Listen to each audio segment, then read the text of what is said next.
আপনাকে জিজ্ঞাসা করব, আপনারা উত্তর দিবেন, ঠিক না? I consider this programme as a class. আমি এটাকে একটা ক্লাস হিসেবে দেখছি। যিনি এখানে আলোচনা করবেন তিনি তখন আমাদের উস্তাদ, কি? এবং আমরা যারা শুনবো আমরা ছাত্র। আমার পূর্বে যিনি আলোচনা করেছিলেন তিনি ছিলেন আমাদের উস্তাদ, ঠিক না? আমরা ছিলাম ছাত্র। তো আমরা কথা শুনবো, কথা বলবো এবং আমরা প্রতি উত্তর দেব। এটা দিলে আমাদের জ্ঞান বৃদ্ধি করে দিবেন কে? কোরআনের আলোচনা শুনলে, কোরআনের বক্তব্য শুনলে আল্লাহ রাব্বুল আলামিন আমাদের ঈমানকে বৃদ্ধি করে দেয়, ঠিক না?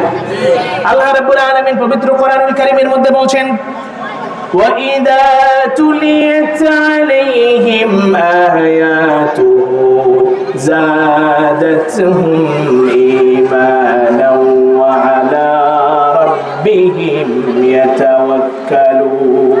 সুবহানাল্লাহ। আল্লাহ রাব্বুল আলামিন বলছেন, যারা আমার উপর ঈমান এনেছে, যারা কোরআনের উপরে বিশ্বাস